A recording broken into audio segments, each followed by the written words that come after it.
होता है।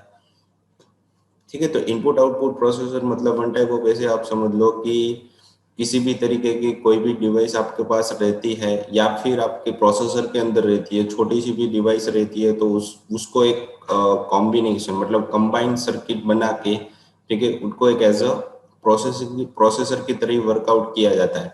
ठीक है, जैसे कि आपको इंफॉर्मेशन सिस्टम को दे दो तो कहाँ पे वो जाएगा, कौन से डिवाइस के पास, तो डिवाइस खुद से डिसाइड करेगा कि किसके पास इस डेटा को भेजना है, मतलब किस लिए भेजना है।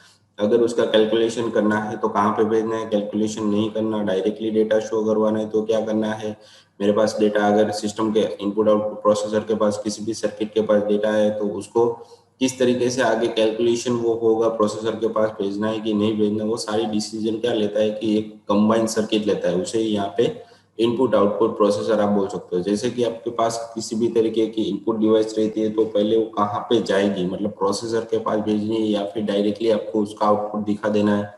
ठीक है, ठीक है, तो ये सारे इनपुट आउटपुट खुद से खुद का डिसीजन लेते हैं, तो उसे यहाँ पे as a input output processor बोला जाए। इसके अलावा और कुछ नहीं है। ठीक है, इसके अंदर जो भी आपके पास डिवाइस रहती है, इनपुट डिवाइस में कीबोर्ड है, माउस है, प्रिंटर, ठीक है, तो ये सारी चीजें क्या होगी, वन टाइप ऑफ आपकी इनपुट आउटपुट प्रोसेसर होगी। मतलब ये इनपुट डिवाइस हो गई और जैसे भी आप कमांड देते हो तो एक वन टाइप ऑफ प्रोसेसर चलता है, बीच में सर्किट होती है, कंबाइंड सर्किट के थ्रू जो आपका डेटा बस के पास पहुंचा जाए। जो अभी हमने बस पढ़ा था, ठीक है, इसके पहले के जितने भी लेक्चर थे उसके अंदर हमने बस का टॉपिक डिस्कशन किया था। तो बस का काम क्या है कि डेटा को ट्रांसफर करवाना एक जगह से दूसरी जगह पे। ठीक है, तो ये लॉजिक इसके अंदर रहता है, तो वही चीज यहाँ पे आपको बताई गई है। ठीक है, तो शॉर्ट फॉर्म में मैंने आपको बता दिया कि क्या होता है, उसका कंक्लूजन क्या था। अब आप इसके अंदर डिटेल में भी देख सकते हो कि input output processor is a processor with direct memory access capability, जैसे कि मेमोरी के साथ वो डायरेक्टली एक्सेस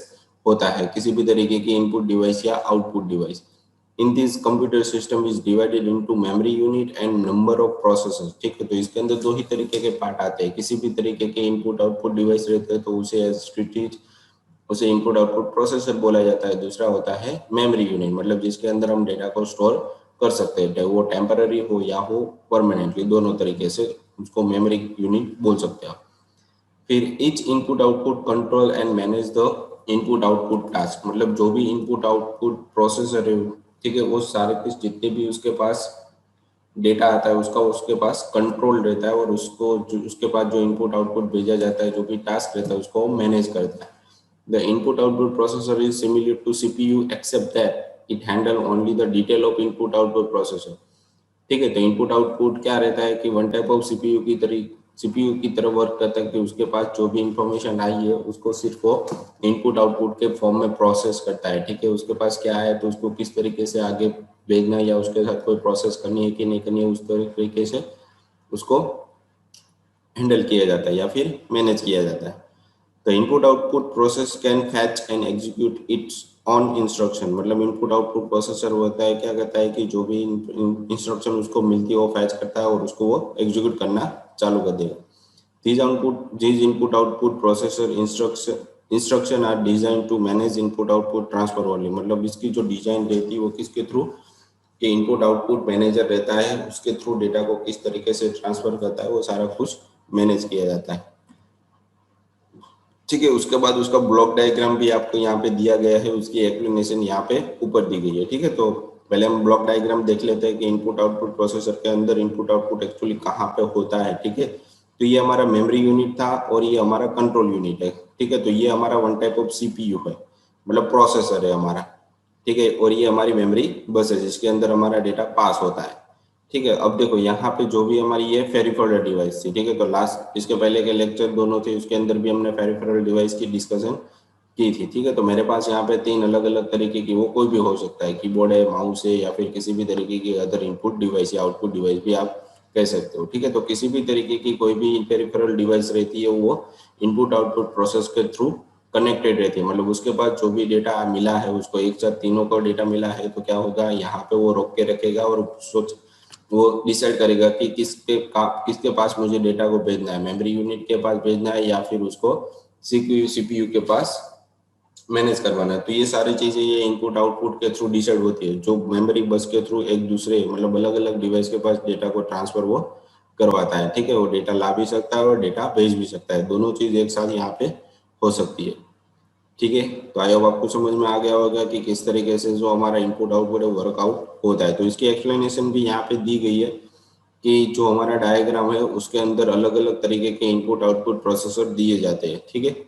तो memory unit occupy the central position, जो हमारी सीपीयू रहती है, मेमोरी यूनिट रहती है, वो हमारा सेंट्रल पोजीशन में रहता है, जिसकी मदद से डेटा को हम ट्रांसफर कर सकते हैं या अलग अलग जगह पे भेज सकते हैं, ठीक है। And it can communicate with each processor, वो हर एक प्रोसेसर के साथ कम्युनिकेट करता है, मतलब कहाँ पे डेटा मुझे भेजना है तो वो डिसाइड करेगा कि इस तरीके का डेटा मुझे मिला है तो यहाँ पे भेजना है, और इस तरीके का डेटा मुझे चाहिए उसकी प्रोसेस करनी है तो वो अलग जगह पे भेजेगा, तो अलग प्रोसेसर के पास भेजेगा।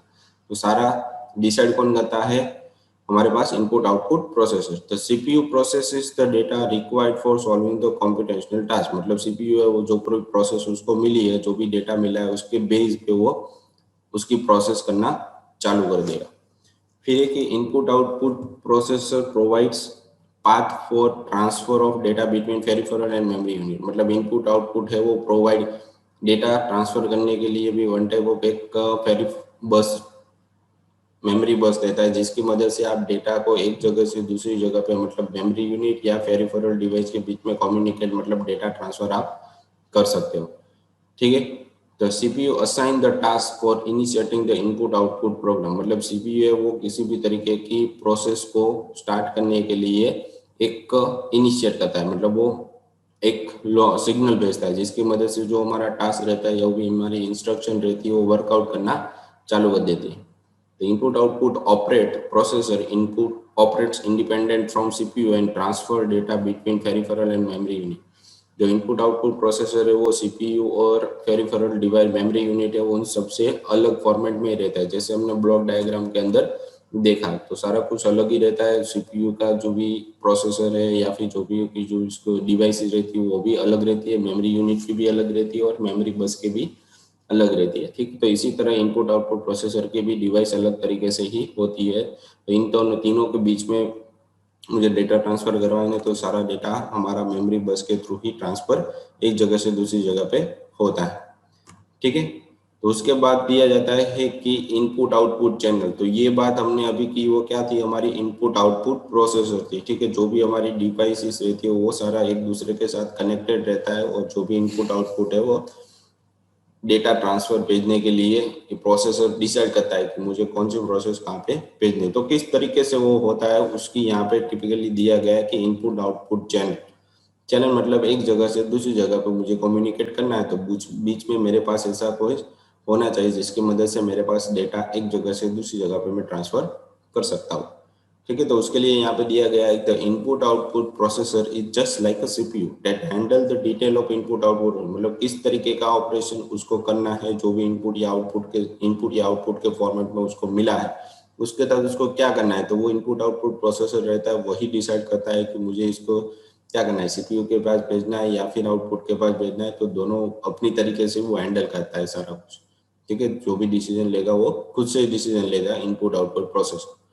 It is more equipped with facility than those are available in typical DMA control, मतलब DMA कंट्रोलर के पास जैसे मुझे डायरेक्ट मेमोरी एक्सेस में से डेटा मुझे लाना है या ले जाना है या फिर डायरेक्टली उसके अंदर स्टोर करना है, तो उसी तरीके से यहाँ पर भी इनपुट आउटपुट प्रोसेसर के पास भी कुछ फैसिलिटी रहती है जिसकी मदद से वो डायरेक्टली डेटा को मेमोरी के अंदर डायरेक्ट मेमोरी एक्सेस के पास या सीपीयू के पास भेज सकता है या फिर मेमोरी के अंदर भी भेज सकता है, या फिर वो डेटा डायरेक्टली सीपीयू के पास भी भेजा जाए, जैसे हमने डायग्राम के अंदर देखा, ठीक है। तो इसके अंदर थोड़ी बहुत फैसिलिटी दी गई होती है। The input output processor can fetch and execute its own instruction data specially designed to characterize input output transfer, जो हमने अभी ऊपर देखा कि वो किसी भी तरीके की इंस्ट्रक्शन को फैच कर सकता है और उसको एग्जीक्यूट करना चालू कर देगा, मतलब उसको कहाँ पे भेजना है वो खुद से कुछ डिसीजन नहीं लेता, जो भी उसके पास इनपुट आता है उसके हिसाब से वो सारा कुछ डिसीजन देता है। तो उस टाइम पे जैसे उसको डेटा मिलेगा तो उसी टाइम पे वो डेटा को चेक करेगा और डिसाइड करेगा कि मुझे इसके साथ क्या करना है, ठीक है। In additionally to the input output related task it can perform other processing task like arithmetic, logic, branching and code translation. जैसे सीपीयू हमारा वर्क करता है कि मुझे किस तरीके की इसके अंदर परफॉर्म मतलब किस तरीके का टास्क है तो क्या होना चाहिए, तो वो कभी कभी इनपुट आउटपुट प्रोसेसर के अंदर भी हो जाए। जैसे कि थोड़ी फंक्शनलिटी जैसे सीपीयू के पास रहती है वही फंक्शनलिटी इनपुट आउटपुट प्रोसेसर के पास भी होती है, तो उसकी भी अंदर थोड़ी फैसिलिटी दी गई है। जैसे कि यहाँ पे मुझे कोई लॉजिकल कैलकुलेशन करवाना है, मुझे थोड़ा बहुत एरिथमेटिक लॉजिक ऑपरेशन करवाना है, या फिर मुझे कोई कंडीशनल कोड लगवाना है, तो उसके लिए भी यहाँ पे थोड़ी फैसिलिटी दी गई है इनपुट आउटपुट प्रोसेसर को, जिसकी मदद से जो टास्क सीपीयू पे लोड पड़ रहा है वो इनपुट आउटपुट खुद से कर देगा, तो सीपीयू को डायरेक्टली उसको प्रोसेस करके आगे भेज देना है, कन्वर्ट करने की कोई ज़रूरत वहाँ पे नहीं रहती। तो सीपीयू पे लोड कम रहता है। ठीक है, तो ऐसी फैसिलिटी इनपुट आउटपुट प्रोसेसर को दी गई है। ठीक है, the main memory unit takes a pivotal role, मतलब वो यूनिक रोल प्ले करता है जिसकी मदद से सीपीयू को बहुत ही वो काम आता है। It communicate with processor by the means of DMA, मतलब प्रोसेसर के साथ वो कम्युनिकेट करता है, किसके थ्रू करता है, डायरेक्ट मेमोरी एक्सेस के थ्रू। ठीक है, और उसका ब्लॉक डायग्राम भी यहाँ पे दिया गया है, जैसे कि हमने आगे अभी देखा वही डायग्राम यहाँ पे आपको दिया गया है कि ये आपकी इनपुट डिवाइसेस थी, तो यहाँ पे आपको पेरिफेरल डिवाइस के फॉर्मेट में प्रिंटर है, मैग्नेटिक डिस्क है, कीबोर्ड है, तो उसमें से डेटा दे भी सकते हो, ले भी सकते हो। और बीच में आपके पास रहता है इनपुट आउटपुट बस, जो आपकी डिवाइसेस पेरिफेरल डिवाइस रहती है उसको डेटा भेजने के लिए, मतलब आईओपी के पास भेजने के लिए आपके एक आई इनपुट आउटपुट बस रहती है, जिसकी मदद से आईओपी प्रोसेसर के पास डेटा भेज सकते हो। तो उस टाइम पे भी उसको डिसाइड करना है कि प्रिंटर के पास पहले डेटा है, मैग्नेटिक डिस्क तो किसके पास से डेटा है, तो सारे टास्क को मैनेज करना भी काम किसका रहता है, इनपुट आउटपुट प्रोसेसर का। और थोड़ा बहुत काम एरिथमेटिक जैसे कि लॉजिकल वो सारा काम भी इनपुट आउटपुट थोड़ा बहुत देख लेता है, जैसे सीपीयू के अंदर होता है वही चीज, तो सीपीयू का काम इजी हो जाता है। ठीक है, अगर उसको डायरेक्टली डेटा मिला है जो सीपीयू के पास नहीं बहना है, उसको डायरेक्टली स्टोर करवा देना है, तो वो डायरेक्टली मेमोरी के पास डेटा भेज देगा। ठीक है, तो इस तरीके से सारी कैलकुलेशन इनपुट आउटपुट मतलब इनपुट आउटपुट प्रोसेसर है वन टाइप खुद से एक डिसीजन ले सकता है कि क्या करना है मुझे, जिस तरीके से डेटा मिला है उसके हिसाब से। ठीक है, तो ये उसका ब्लॉक डायग्राम था। फिर उसके एडवांटेजेस क्या है वो भी देख लेते हैं। The input output devices can directly access the main memory. देखो यहाँ पे क्या बताया गया है कि जो भी हमारी इनपुट आउटपुट डिवाइसेस रहती है वो डायरेक्टली हमारी मेन मेमोरी के साथ कनेक्टेड रहती है without the intervention by the processor in input output process based on system, मतलब किसी भी तरीके का बीच में कोई इंटरवेंशन नहीं आता, इंटरवल नहीं आता, रुका नहीं रहता, डिले नहीं होता। तो डायरेक्ट मेमोरी एक्सेस के अंदर डेटा स्टोर करने के लिए वो कोई किसी भी तरीके की कोई परमिशन नहीं लेता, कन्वर्जेशन नहीं होती, तो सारा डेटा वो डीएमए के अंदर वो इजीली स्टोर होता है। ये इसका मेन बेनिफिट हो जाता है कि बीच में किसी भी तरीके की कोई प्रोसेसर मतलब सीपीयू के पास मुझे डेटा भेजना भी नहीं हो, डायरेक्टली हमारा डेटा मेमोरी के पास स्टोर हो जाता है। ठीक है, तो इसका फर्स्ट बेनिफिट था it is used to address the problem that are arise in direct memory access method. ठीक है, तो जब अब किसी सीपीयू के पास से डेटा जो भी कैलकुलेट हुआ है वो पहले मुझे मेमोरी के अंदर डेटा स्टोर करवाना है, तो उसके लिए मुझे एड्रेस जनरेट करवाना पड़ेगा कि कहाँ से मुझे डेटा स्टोर करना है। ठीक है, तो ये डेटा सारा हमारा सीपीयू के पास जाता ही नहीं, और इनपुट आउटपुट प्रोसेसर वो सारा डिसीजन ले लेता है कि मुझे कहाँ पे डेटा भेजना है एग्जैक्टली। ठीक है, तो ये क्या हो जाता है कि बहुत एक इजी और आसान मेथड हो जाती है कि जिसकी मदद से आप डेटा डायरेक्टली मेमोरी के अंदर स्टोर कर सकते हो बिना किसी प्रोसेस के। ठीक है, तो सीपीयू के पास डेटा कम जाएगा और लोड भी कम लेगा ताकि सीपीयू ज्यादातर फ्री रहेगा। ठीक है, तो ये इसके एडवांटेजेस थे। उसके बाद आ जाता है कि सीरियल कम्युनिकेशन। ठीक है, तो सीरियल कम्युनिकेशन एग्जैक्टली होता क्या है कि जैसे कि हम एक कंप्यूटर से दूसरे कंप्यूटर के पास डेटा को भेजते हैं, ठीक है, तो उसके लिए भी हमारे सिस्टम के अंदर कोई किसी भी तरीके की सीरियल कम्युनिकेशन होती है, जिसकी मदद से हम किसी भी कंप्यूटर में से जो भी डेटा आया है उसको हम भेज सकते हैं या फिर वहां से ले भी सकते हैं। ठीक है, तो दोनों कम्युनिकेशन हम कर सकते हैं। तो उसके अंदर क्या क्या आ जाता है कि इंटरनेट कनेक्टिविटी आ जाती है, लैन कनेक्शन आ जाता है, मैन कनेक्शन आ जाता है, तो नेटवर्क किसी भी तरीके का होता है वो सारा कुछ आ जाता है। ठीक है, तो वन टाइप ऑफ एक आपका सब्जेक्ट भी हो जाता है, पूरा डिटेल में आता है, ये आपको बहुत अच्छे से पढ़ना रहता है अगर आपको नेटवर्क के अंदर जाना है तो।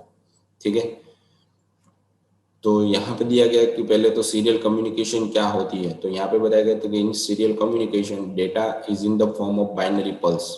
ठीक है, तो जो भी डेटा आपको दिया जाता है, ठीक है, आप इनपुट के फॉर्म में सिस्टम को देते हो, वो सारा का सारा डेटा बाइनरी फॉर्म में रहता है, 010101 ऐसे। और जो भी डेटा रहता है उसको पैकेट के अंदर कन्वर्ट किया जाता है, और जब भी आप किसी को भेजोगे तो वो अलग अलग पैकेट के अंदर कन्वर्ट होते हैं, उसके अंदर जो फिजिकल एड्रेस रहता है वो स्टोर हो जाता है, कहाँ पे भेजना है। ठीक है, तो वो सारा डेटा जब डेस्टिनेशन पे पहुंचेगा तो सारा डेटा कंबाइन हो जाएगा और वापस उसको वो वहां पे देगा, मतलब बीच में से किसी भी तरीके के डेटा को आप एक्सेस नहीं कर सकते।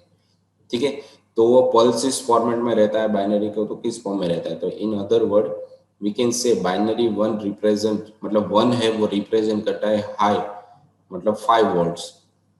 ठीक है, और जीरो रिप्रेजेंट लॉजिक लो और 0 वोल्ट्स।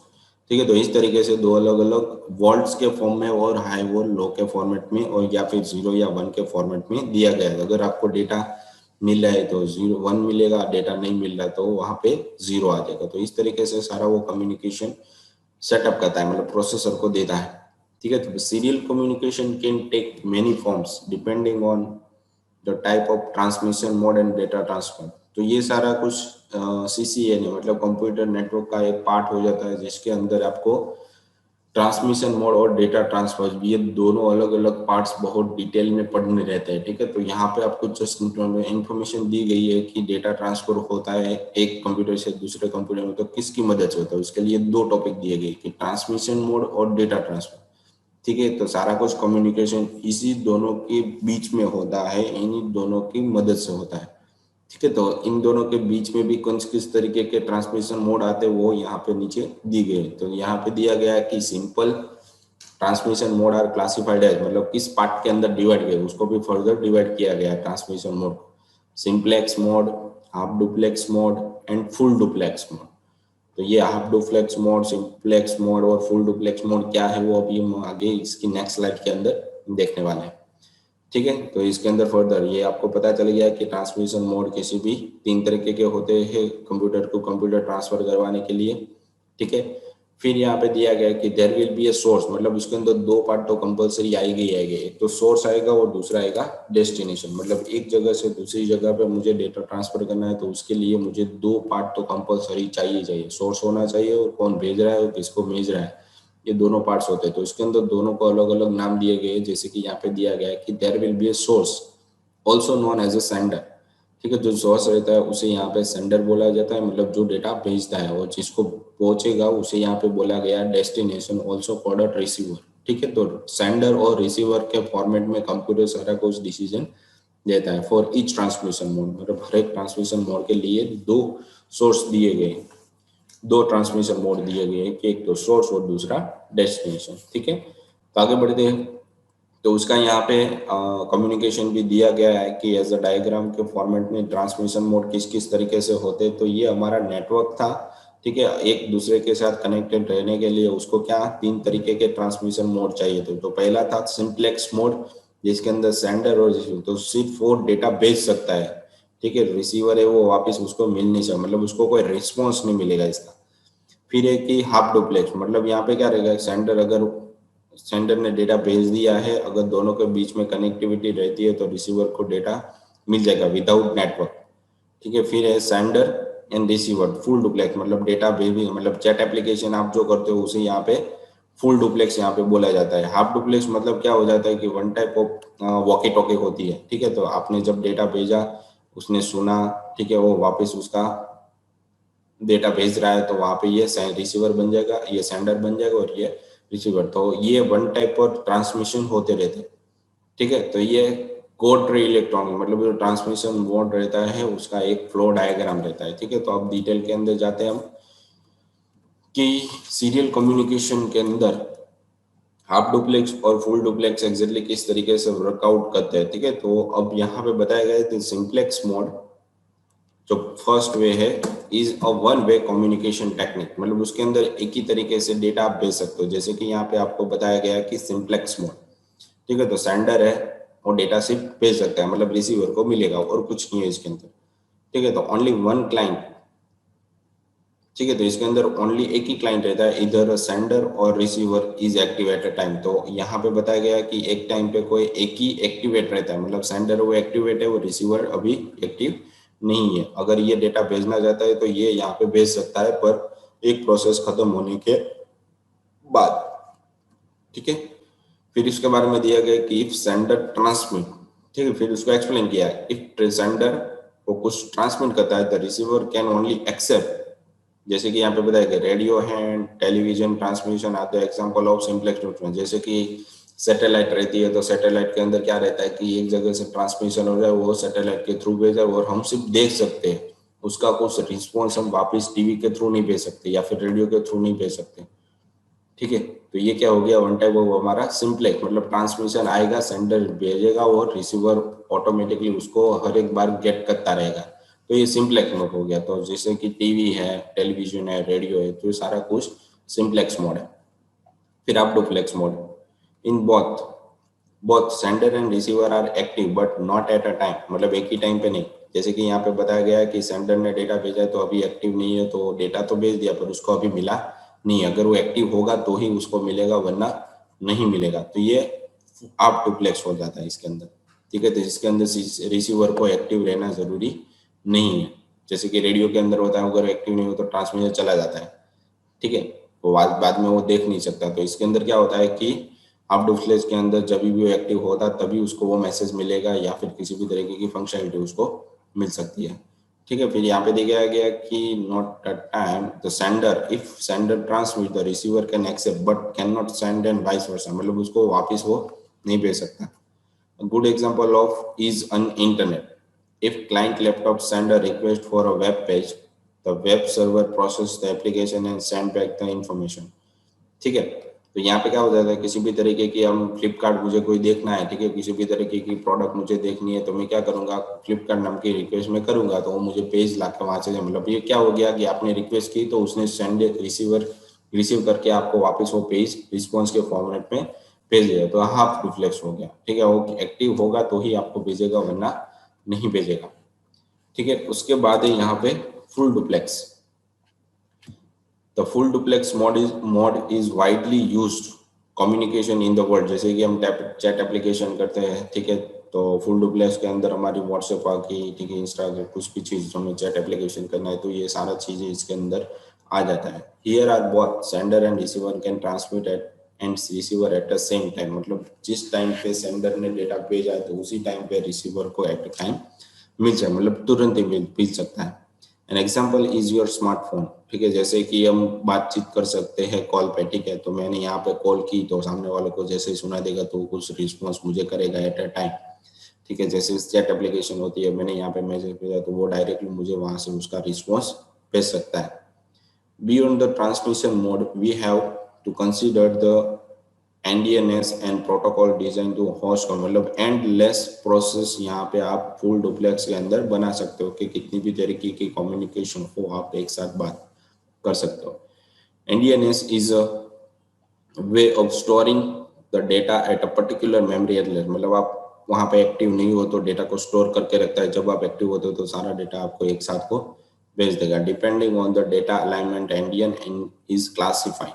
ठीक है। तो ये सारा डेटा क्या रहता है, वन टाइप ऑफ एक क्लासिफाइड फॉर्मेट में अंदर रहता है, जो डिक्रिप्ट इनक्रिप्ट फॉर्मेट में रहता है। तो ये फुल डुप्लेक्स इस वे के अंदर काम करता है। ठीक है। डिवाइस टू डिवाइस ट्रांसफर करने के लिए प्रोसेसर के अंदर 3 अलग अलग तरीके की डिवाइस यहाँ पे ट्रांसमिशन मोड लगाया जाता है, simplex mode, half duplex mode and full duplex mode. ठीक है।